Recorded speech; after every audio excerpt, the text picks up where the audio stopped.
Bismillahirrahmanirrahim. Assalamualaikum warahmatullahi wabarakatuh. Alhamdulillahi rabbil alamin. Wa bihi nasta'in ala umuri dunya waddin. Wassalatu wassalamu ala asyrafil anbiya'i wal mursalin وعلى آله وصحبه والتابعين لهم بإحسان إلى يوم الدين أما بعد قال الله تعالى في كتابه الكريم أعوذ بالله من الشيطان الرجيم يا أيها الذين آمنوا كتب عليكم الصيام كما كتب على الذين من قبلكم لعلكم تتقون أياما معدودات فمن كان منكم مريضا أو على سفر فعدة من أيام أخر وعلى الذين يطيقونه فدية طعام مسكين فمن تطوع خيرا فهو خير له وأن تصوموا خير لكم إن كنتم تعلمون. Bapak-bapak, ibu-ibu, para al-qaimin wal qaimat, jemaah qiyamul lail, hafizakumullah wa ra'akum. Pertama sekali, jangan lupa senantiasa bersyukur kepada Allah dan meningkatkan rasa syukur kita kepada Allah.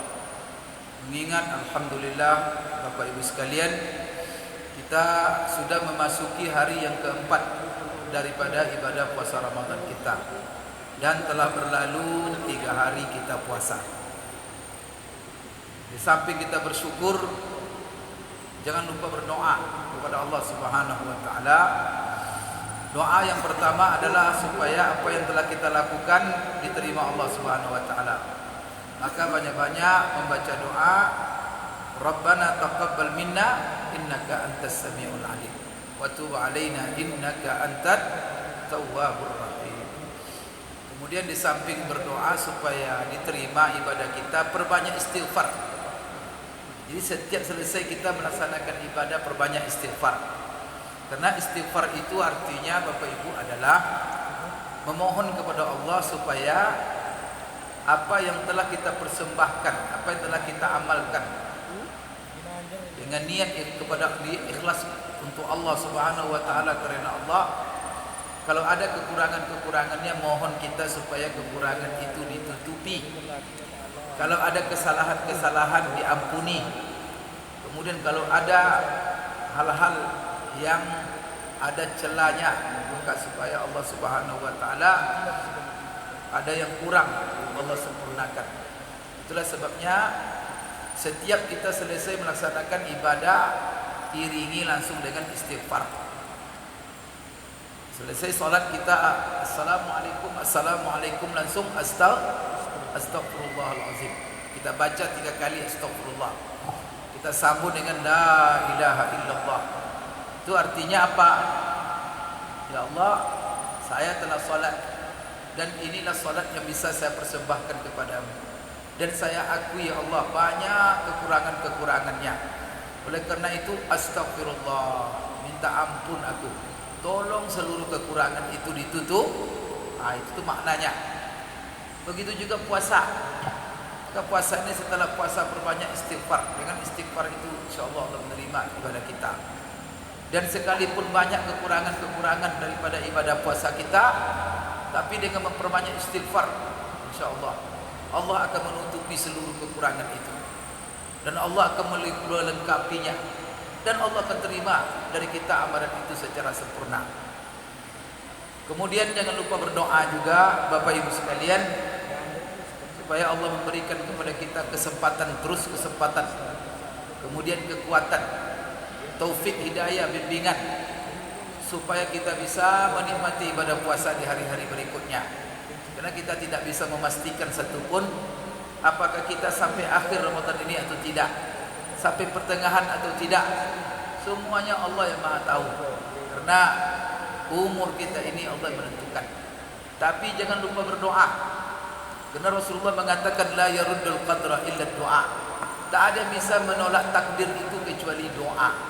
Maka jangan malas berdoa. Berdoa, ya Allah beri kesempatan, berikan taufik hidayah.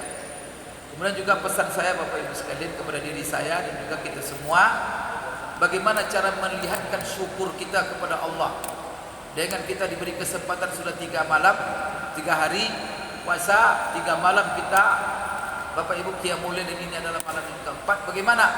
Maka mari kita tunjukkan. Nah, ini rasa syukur itu begitu. Kita tunjukkan keseriusan kita bahwa kita bahagia dengan nikmat Ramadan, bahwa kita bergembira dengan kesempatan yang Allah berikan, sehingga setiap Ramadan berlalu, setiap hari berlalu, kita azam kita semakin kuat, semangat kita semakin menggebu-gebu.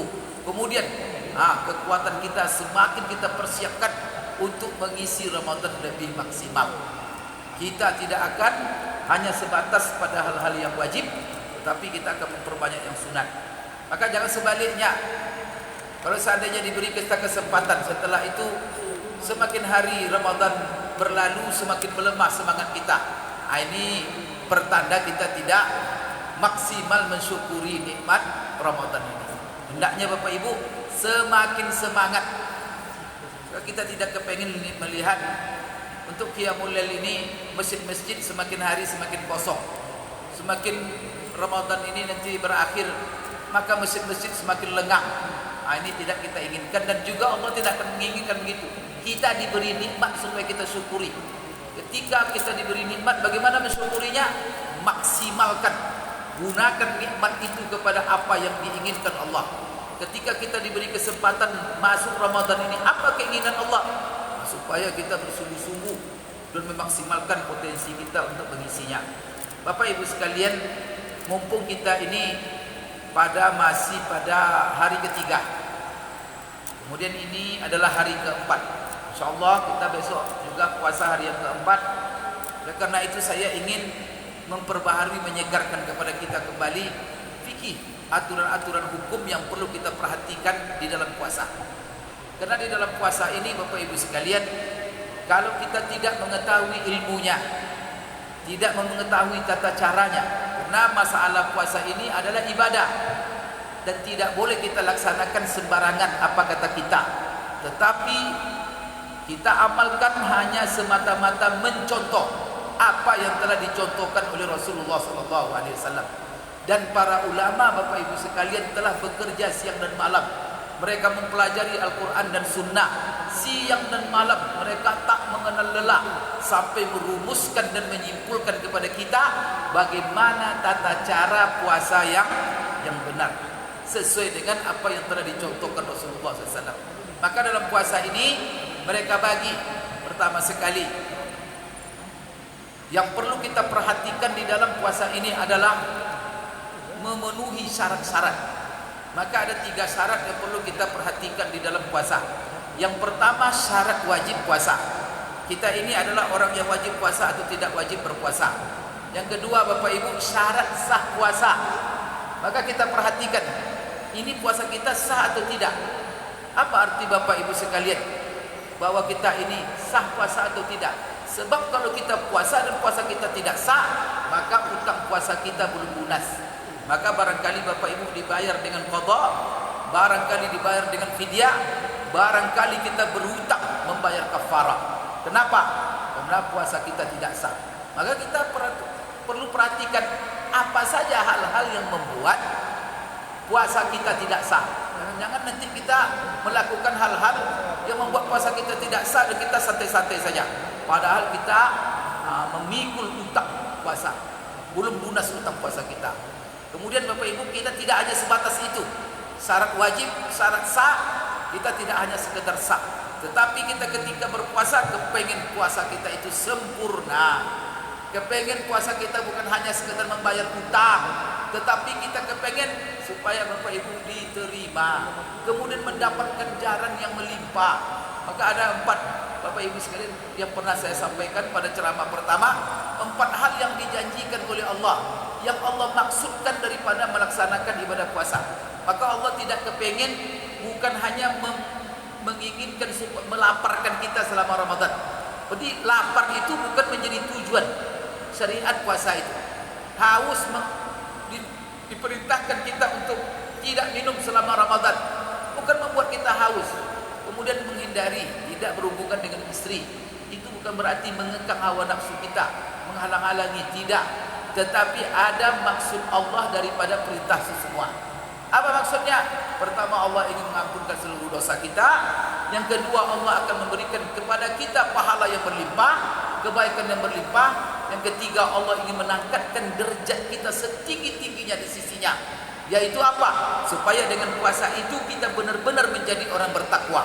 Dan ingat, ketinggian derajat kita di sisi Allah hanya satu caranya, yaitu meningkatkan ketakwaan. Semakin tinggi kita, semakin tinggi derajat kita di sisi Allah Subhanahu wa taala. Maka Allah Subhanahu wa taala hubungkan langsung perintah puasa dengan mencapai tingkat takwa. Kutiba alaikumusiyam, ujungnya la'allakum tattaqun. Berarti apa? Dengan takwa tinggi. Maka Allah katakan dalam Al-Qur'an dalam ayat lain, semua kita sama. Inna khalaqnakum min dzakarin wa unsa wa ja'alnakum syu'uban wa qabaila lita'arafu inna akramakum 'indallahi atqakum. Semua kita ini sama. Sesungguhnya kata Allah, kami yang telah menciptakan kamu. Ini menciptakan kita semua, siapapun manusia, mau beriman dia tak beriman, itu Allah yang menciptakan. Ada laki-laki, ada perempuan, min dzakarin wa unsa. Kemudian apa lagi? Kami juga yang telah menjadikan kamu berbangsa-bangsa dan bersuku-suku. Maka semua kamu adalah ciptaan Allah, dan kamu semuanya sama. Siapa yang tinggi, yang paling mulia di antara kamu di sisi Allah? Allah jelaskan, inna akramakum 'indallahi atqakum. Orang yang paling mulia di antara kamu di sisi Allah adalah orang yang paling bertakwa.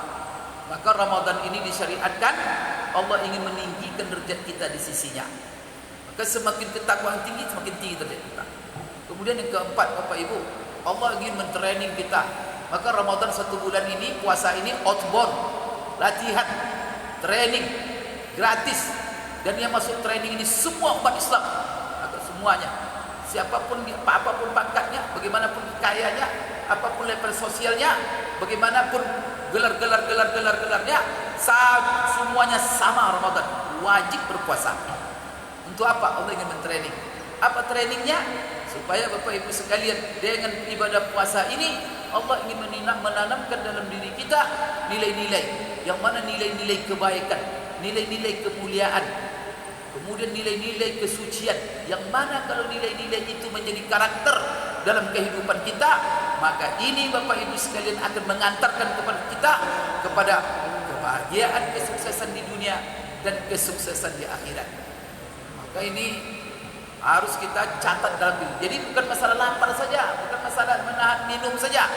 Ini Bapak Ibu ada sasaran yang Allah maksudkan supaya kita jadi orang baik, berbahasa kita. Bapak Ibu sekalian, maka di sini secara singkat saja. Maka apa yang perlu kita perhatikan pertama sekali adalah syarat-syarat wajib puasa. Maka syarat wajib puasa ini, jadi dalam Ramadan ini Bapak Ibu ada 3 perkara kita ini dalam Ramadan. Pertama, ada yang wajib berpuasa. Yang kedua, ada yang tak boleh berpuasa. Maka kalau berpuasa berdosa dia. Yang ketiga, Bapak Ibu sekalian, ada yang boleh berpuasa, boleh berbuka. Dia diberi pilihan, mau berpuasa silakan, mau tidak puasa silakan. Dan cuma yang kategori ketiga ini ada lagi, memang dia diberikan pilihan, tetapi ada sebagian berpuasa lebih baik daripada berbuka. Kemudian ada lagi sekelompok bahwa apa? Berbuka lebih baik untuk dia daripada berpuasa. Sekarang siapa yang wajib berpuasa? Kalau seandainya dia memiliki kriteria ini, maka dia wajib berpuasa. Kalau tidak dia berpuasa, maka dia telah melakukan dosa besar. Dan kalau dibayar oleh dia puasa seumur hidup sampai mati, tak akan terbayar itu. Maka kalau Bapak Ibu punya kriteria ini, jangan sampai meninggalkan puasa. Apa yang pertama? Jadi ada 7 kriteria. Kalau Bapak Ibu memiliki 7 kriteria ini, maka jangan tinggalkan puasa. Berbahaya. Pertama sekali, Muslim. Kita Muslim bermukmin, ini syarat wajib. Yang kedua, tidak cukup. Yang kedua, syaratnya apa? Syaratnya harus terkumpul semuanya. Bukan satu-satu, terkumpul semuanya baru wajib puasa. Pertama dia Muslim, yang kedua dia balik, atau yang kedua adalah berakal. Akalnya sehat. Sebabnya orang yang tidak Muslim, kemudian orang yang tidak berakal, orang gila, tidak wajib berpuasa. Kemudian yang ketiga, balik. Balik itu Bapak Ibu ditandai dengan apa? 3 hal. Pertama ditandai dengan bermimpi, laki-laki atau perempuan. Kalau mimpi basah anak kita, maka dia sudah balik. Sekalipun dia masih di SD. Kan rajin-rajin tanya anak, nak kamu sudah mimpi basah belum? Belum. Apa mimpi basah itu Pak katanya? Mandi di sungai katanya, atau belum mimpi basah itu. Tapi kalau sudah diuraikannya, nikmat sekali, enak sekali, atau sudah, kamu wajib sholat. Walaupun dia masih di SD. Jadi rajin tanya, baik itu laki-laki atau perempuan. Yang kedua, Bapak Ibu sekalian, apa tanda balik? Yaitu lihat, kalau laki-laki kumisnya, kemudian juga bulu ketiaknya. Kalau itu sudah muncul, itu tanda dia sudah balik. Yang ketiga kata ulama, yaitu umur. Kadang-kadang tanda itu tidak ada, kumis tak ada, bulu ketiak tak ada, kemudian juga belum mimpi. Apa menjadi landasannya? Umur, yaitu 15 tahun. Jadi kalau anak kita dia sehat, kemudian Bapak Ibu dia berakal, lalu Bapak Ibu sekalian dia umurnya 15 tahun tapi belum melihat tanda-tanda dia balik, dengan umur 15 dia sudah balik. Tuh perhatikan itu. 15 apa itu hitungan Pak Ustaz? 15 Masehi atau 15 Hijriah? 15 tahun kalender Hijriah. Jangan dihitung dari Masehi. Maka saya sarankan kepada Bapak Ibu, akte kelahiran kita itu kan tidak ada dibubuhi kalender Hijriah di situ. Maka tidak ada masalah kita buat. Setiap anak kita lahir, mungkin di kalender itu kan dia di akte kelahiran cuma kan kalender Masehi. Mungkin kita buat di kertas khusus, kita buat ini sama Hijriah dengan ini, supaya kita bisa mengukur. Karena antara kalender Hijriah dengan Masehi beda. Setiap tahun itu beda 12 hari, 11 hari.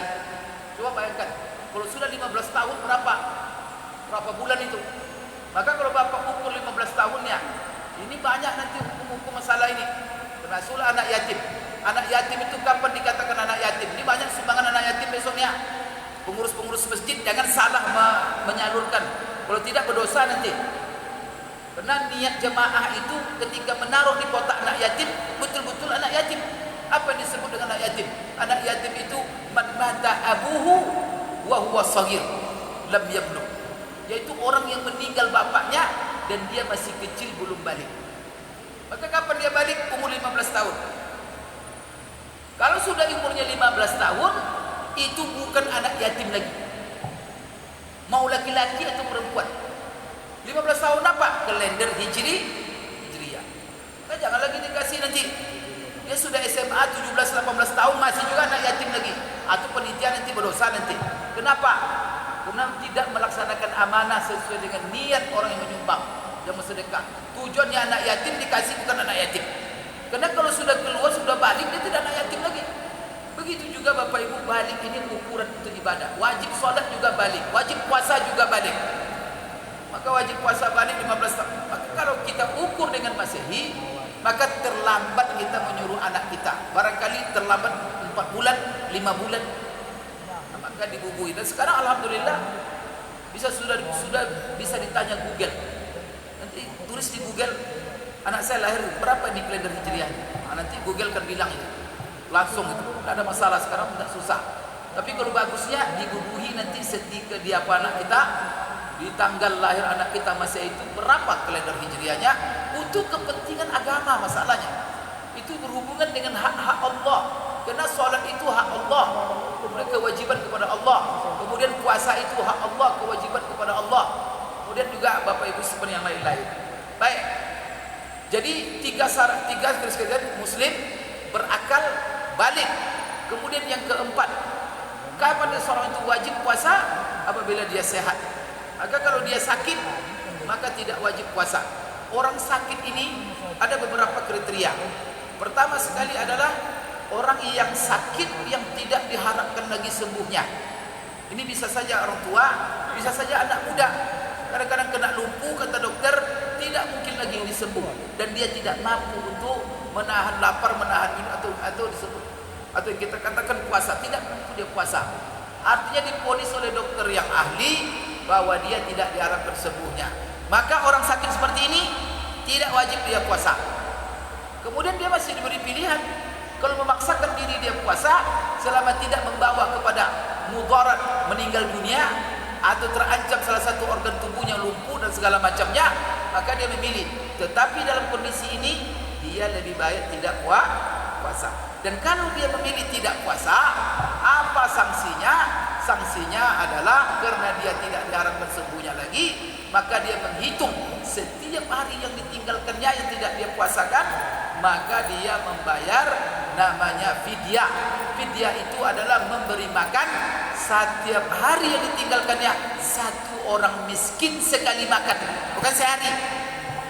Ada pula yang salah, dia setiap hari sehari 3 kali makan. Tapi kalau kasih 3 kali makan tidak masalah, anggap sedekah saja. Tapi yang wajib itu cuma satu miskin setiap hari 1 kali makan. Kemudian bisa saja kita memberi fidyah itu dalam bentuk beras lebih kurang 1,5 kilo, tidak ada masalah. Dan kemudian juga ya sebagian sahabat seperti Anas bin Malik, ketika dia sudah tua, dia tidak bisa puasa, maka dia bayar fidyah dengan cara bagaimana? Dengan cara mengundang orang miskin, langsung dihidangkan prasmanan. Nah, gitu. Maka apa? Disediakan lauknya, disediakan sayurnya, disediakan nasinya, semuanya. Maka apa? Diundanglah 60 orang miskin, bisa sekaligus. Buat hidangan prasmanan, undang 60 orang miskin untuk makan, selesailah itu. Kalau seandainya kalau dia 30 hari cuma kan 30 miskin. Jadi 30 miskin undang sekali makan, selesai. Tidak berat. Jadi ini fidyah bagi orang yang tidak diharapkan sembuhnya. Kemudian ada penyakit, Bapak Ibu sekalian, penyakit ringan. Kalau penyakit ringan cuma flu-flu sedikit, panas-panas sedikit, artinya kalau dia puasa tak memberi mudarat sedikit pun. Tidak ada efeknya. Maka orang seperti ini tak boleh beralasan sakit meninggalkan puasa. Maka tetap dia puasa. Kemudian ada sakit yang diharapkan sembuhnya. Kemudian sakit yang diharapkan sembuhnya ini, Bapak Ibu sekalian, kapan dia itu boleh meninggalkan puasa? Sakit yang bagaimana? Sakit yang ada 3 kemungkinan. Pertama, kalau dia paksakan puasa dengan sakitnya itu akan lambat sembuh penyakitnya. Seharusnya 2 hari kena puasa, molor 2 minggu. Oleh karena itu orang seperti ini lebih baik dia meninggalkan puasa. Kalau seandainya dia memaksakan puasa, boleh? Boleh. Maka itu sebabnya saya katakan, ada orang boleh dia puasa, boleh dia meninggalkan. Tetapi meninggalkan puasa lebih baik bagi dia. Untuk apa? Itulah Bapak Ibu menunjukkan bahwa apa? Agama ini adalah untuk kemanusiaan. Maka kalau seandainya akan bermudarat kepada masalah kesehatan kita, maka Allah izinkan kita tidak puasa. Kenapa? Akan melambatkan sembuhnya. Yang kedua, Bapak Ibu sekalian, sakitnya tadi kalau dia paksakan puasa bertambah sakitnya. Tadi levelnya level 2, puasa dia masuk ke level 3. Maka bagi orang seperti ini, dia boleh puasa, tetapi meninggalkan puasa lebih baik baginya. Kemudian yang ketiga apa? Kalau seandainya dia puasa akan berakibat kepada mati, kemudian akan berakibat terhadap lumpuh. Maka orang seperti ini bukan pilihan lagi, wajib dia meninggalkan puasa. Kenapa? Karena puasa membahayakan dan mengancam nyawanya. Kemudian Bapak Ibu sekalian, ada lagi yang berikutnya, orang yang sakit dia tidak bertambah Pak, kemudian tidak lambat sembuhnya, tetapi dia akan merasakan kesakitan yang luar biasa kalau dia puasa. Contohnya apa? Orang kena mah akut lambung, maka kalau dia tak berisi perutnya, menusuk-nusuk perutnya, mungkin menjerit-jerit dia. Maka orang seperti ini juga dibolehkan dia meninggalkan puasa. Ini namanya Bapak Ibu sekalian, orang yang boleh puasa dan tidak puasa. Oleh karena itu syarat wajib puasa sehat. Kalau dia tidak sakit sama sekali atau cuma sakit-sakit ringan, wajib dia puasa.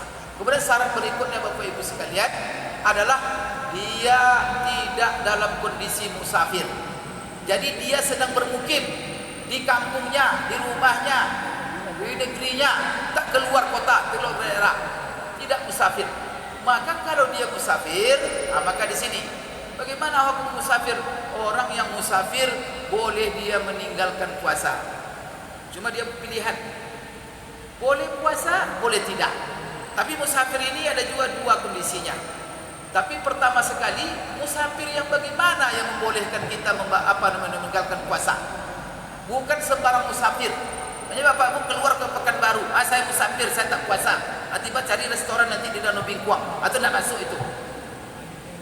Rumahnya dari Bengkinang ke Kuok, sehingga nanti saya musafir ke Kuok, atau itu macam-macam itu. Itu main-main namanya. Musafir di sini kata para ulama adalah musafir yang membolehkan kita mengqasar salat. Jadi musafir dengan jarak kita boleh mengqasar salat. Kapan kita boleh mengqasar salat? Mengqasar salat itu kita boleh Bapak Ibu apabila musafir kita diukur oleh ulama dengan kilo 83 kilo lebih kurang. Jadi kalau Bapak musafir dalam jarak menempuh jarak 83 kilo, maka Bapak sudah boleh mengqasar salat. Kalau dalam jarak itu Bapak musafir, boleh meninggalkan puasa. Tapi kalau Bapak baru dari Bangkinang ke Ramayana di Pasar Pusat, itu berapa kilo baru? Berapa? 60 kan? Belum lagi itu. Maka jangan ke Ramayana nanti buka puasa pula, musafir katanya.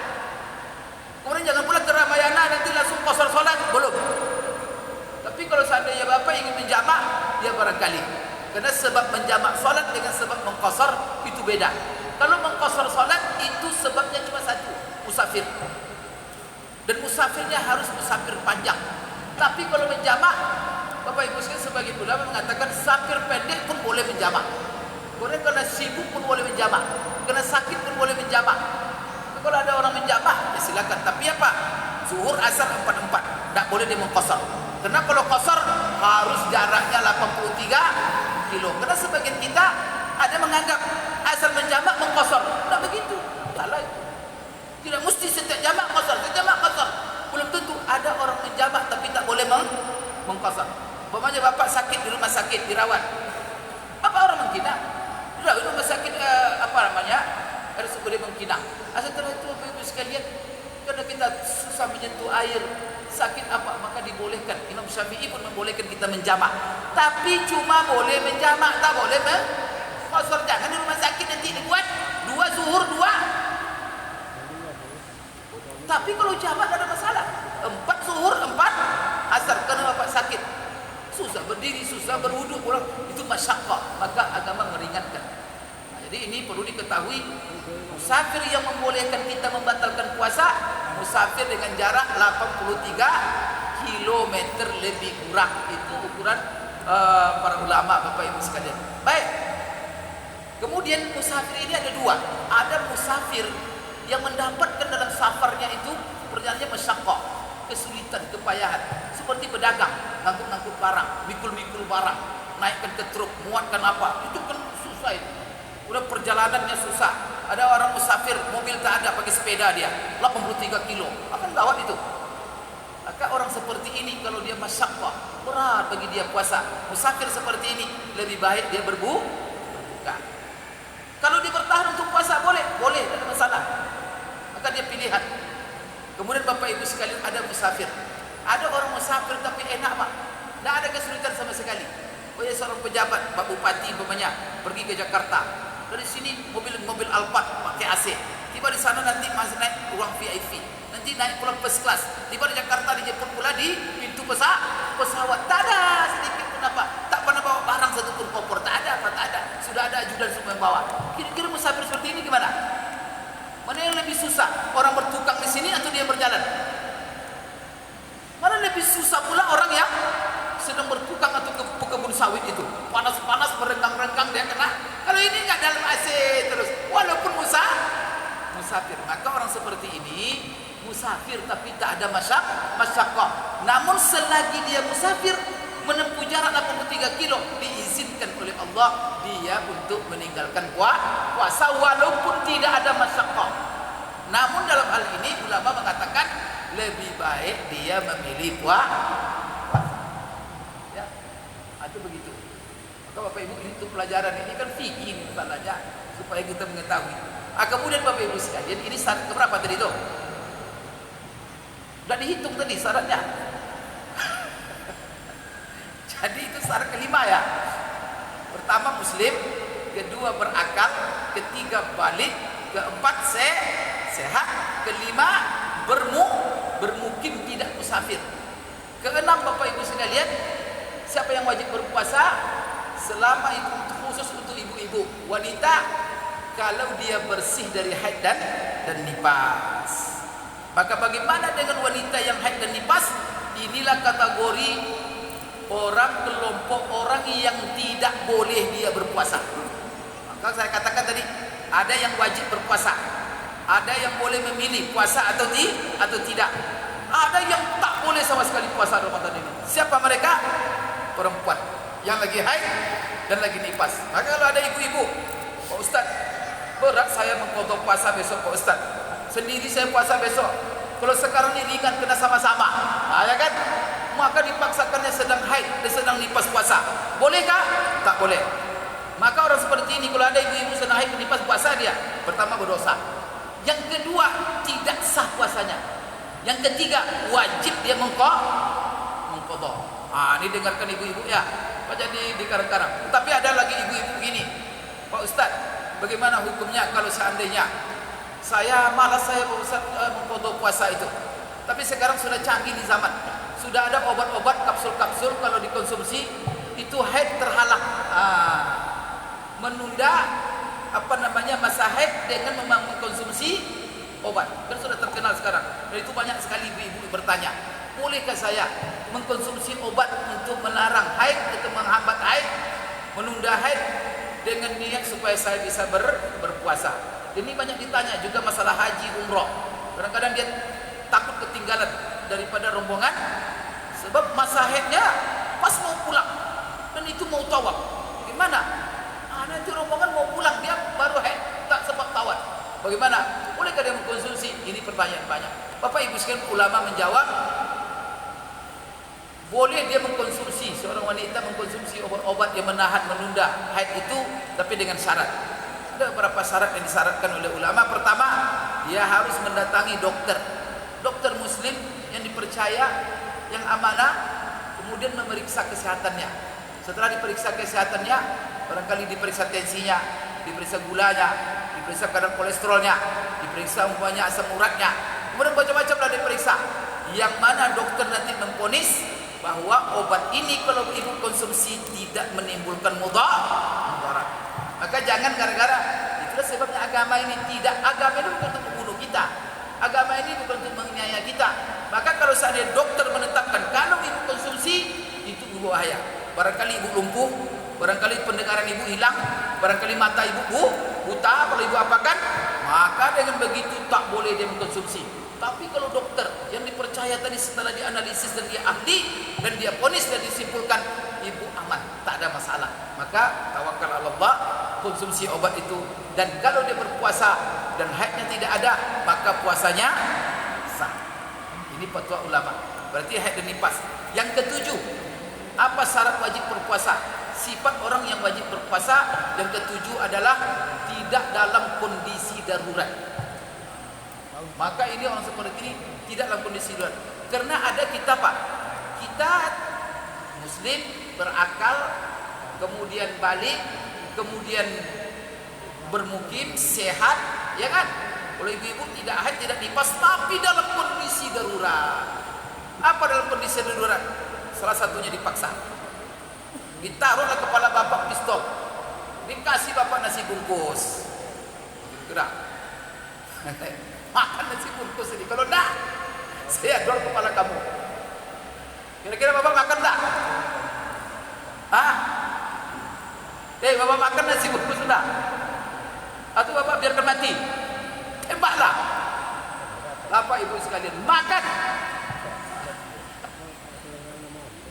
Diginikan ya kan, makan. Bapak buka dan nasi bungkus itu makan. Tapi pas sesuap, setelah bapak makan suap, dilepaskan di pistol itu, diambil, dimasukkan sarung. Jangan makan lagi. Kalau bapak tambah sesuap lagi, padahal tidak terancam, batal puasa bapak. Artinya sekedar melepaskan darurat. Makanya dia minta cuma satu suap saja. Nah, bapak habis satu bungkus itu. Itu dosa itu. Dalam Al-Quran ada famanitturra ghaira baghin wala adin fala isma alaih. Berarti orang kalau dipaksa makan begini, makan katanya, kita makan sesuap dan sesuatu yang baru, tenang dia. Pak, puasa bapak tidak batal. Bapak sambung puasa sampai nanti sore, terbenam matahari. Yang kedua, bapak tak wajib qadha. Kenapa? Karena bapak berbuka dipaksa. Kalau seandainya Bapak Ibu sekalian disuruh kita berbuka apa, tidak ada masalah. Sebagian ulama mengatakan batal puasanya dan dia wajib qadha, tapi dia tidak berdosa. Itu rufi al-qalam an thalasin, bahwa apa? Allah Subhanahu wa taala menghapus dosa daripada 3 kelompok orang. Di antaranya apa? Orang yang dipaksa melakukan sesuatu dan dia tidak mau. Jadi itu yang pertama. Yang kedua, orang yang terpaksa berbuka puasa, ini juga tidak wajib dia puasa. Terpaksa dia berbuka, kenapa? Untuk menyelamatkan nyawa, menyelamatkan harta, menyelamatkan macam-macam. Seperti petugas damkar. Petugas damkar dia sedang puasa, tengah hari ada kebakaran. Dan kebakaran ini bisa dia selamatkan dengan apa? Kalau dia membatalkan puasa. Kalau dia ngotot puasa, kebakaran semakin menjadi, maka petugas itu harus membatalkan puasanya. Kenapa? Dia menghadapi kondisi darurat. Seperti menyelamatkan nyawa juga begitu. Umpamanya bapak duduk-duduk di pinggir tepi sungai Kampar. Tiba-tiba duduk kita sendiri. Tiba-tiba ada anak loncat ke sungai. Tak ada orang bisa menyelamatkannya. Dan bapak yakin tak bisa menyelamatkannya kecuali membatalkan puasa. Kalau bapak paksa puasa, mati itu anak, tak bisa ditolong. Maka apa? Di sini bapak harus membatalkan puasa. Kan lengkap tadi syarat-syarat, tetapi apa? Ada kondisi darurat. Maka beragama jangan kaku bapak ibu sekalian ya. Ini saya lagi puasa, mati anak, biar mati aja. Pokoknya saya lagi puasa, tak bisa. Agama bukan untuk bunuh orang. La ilaha illallah. Ada orang bapak ibu mengalami agama ini sangat sempit sekali. Agama ini kaku. Agama ini untuk kepentingan manusia. Kalau berhubungan dengan nyawa, berhubungan itulah sebabnya. Waktu musim corona dulu kita dilarang masjid, dilarang Jumat. Kata pemerintah apa? Protokol kesehatan. Wajib kita mentaatinya. Tutup masjid, tutup demi menjaga nyawa. Kenapa? Karena kita disuruh beribadah bukan untuk membunuh diri.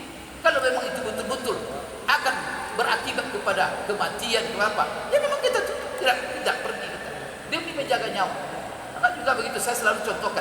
Kalau seandainya bapak sholat Jumat kan bapak wajib itu. Nah, ketika wajib sholat Jumat, tiba azan sholat Jumat, berkumandang. Tiba-tiba apa? Istri sedang hamil di rumah. Dan sudah hamil tua. Dia bilang, bang sakit sekali. Ini gayanya sudah mau melahirkan. Kalau istilah kedokteran sekarang apa? Buka 5, buka 10, tak tahulah saya. Pokoknya sudah mau melahirkan. Ini azan Jumat. Bapak bilang, tunggu dulu saya mau sholat Jumat. Bapak sholat Jumat atau ngantar istri ke rumah sakit dulu? Wajib bapak tinggalkan sholat Jumat, antarkan istri, selamatkannya nyawa. Karena kalau Jumat ada gantinya. Apa gantinya? Sholat zuhur. Kalau istri mati, istri ada gantinya. Atau selera bapak-bapak itu. Jadi bapak ibu sekalian, jadi begitulah bapak ibu sekalian.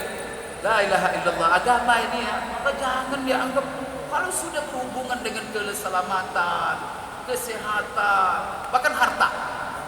Umpamanya bapak ini sholat Jumat sudah datang, bapak di mobil ada uang 1 miliar. Ini uang ini terancam nih, kalau saya tinggalkan dirampok. Bapak taruh di parkir tidak aman, karena kunci mobil tak ada pula. Dibawa nanti kalau masjid tak bisa juga mungkin. Bapak jaga harta atau sholat Jumat? Kira-kira? Saya tanya dulu. Pak, tinggalkan sholat Jumat demi menjaga harta. Karena harta itu terhormat. Maka kalau imam boleh dia meninggalkan. Banyak ada imam, banyak Pak Sakir ini pas dia mobil, tadi bawa duit dia 200 juta dalam mobil. Setelah itu kena cepat-cepat menjadi imam, lupa kunci. Lupa dia kunci mobil Pak. Uang ada 200. Tentu kan tak apa-apa dia baca lagi. Apalagi uang itu untuk bayar utang. Jadi kemana dia? Maka Pak boleh dia meninggalkan sholat dan menggantikan orang lain jadi imam. Begitu itu. Lari dia cepat-cepat ke mobilnya, nanti diganti posisi. Kenapa? Maka agama ini untuk menjaga 5 perkara. Tujuan agama menjaga agama, kedua menjaga nyawa, ketiga menjaga akal, keempat menjaga harta, kemudian menjaga itulah tujuan disyariatkan agama. Saya kira waktu juga membatasi kita, Bapak Ibu, mungkin di lain kesempatan kita sambung nanti tentang fikih puasa ini. Aku lupa lihada wa astaghfirullah li wa lakum. Subhanakallahumma rabbana wa bihamdik asyhadu an la ilaha illa anta astaghfiruka wa atubu ilaik. Wabillahi taufiq wal hidayah. Assalamualaikum warahmatullahi wabarakatuh.